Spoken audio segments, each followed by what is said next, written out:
Hola, jo sóc la Míriam, sóc educadora d'Actua Vallès dins dels projectes de sensellarisme. I jo sóc la Maria José i sóc voluntària d'Actua Vallès i també estic en l'àrea de sensellarisme. Llavors, una mica el que us volem explicar és el que fem els dijous per la nit. Sortim al carrer, fem rutes de prospecció i això el que vol dir és que anem a diferents punts de la ciutat, ja sigui de carrer a carrer o vehicles, fàbriques, locals, a visitar la gent.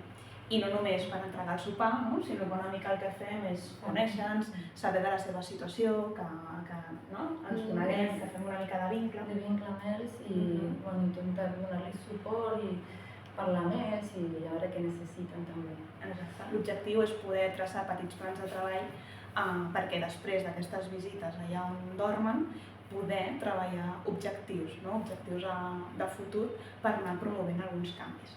Llavors, una mica el que la Maria José ens vol explicar és com a voluntària, com a ciutadana de Sabadell, què suposa fer aquestes visites i descobrir tot aquest tema de sensellarisme a Sabadell.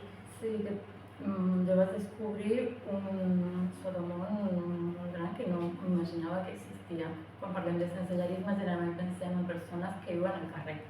No pensem que poden viure en cotxes o que poden viure en fàbriques o cases ocupades.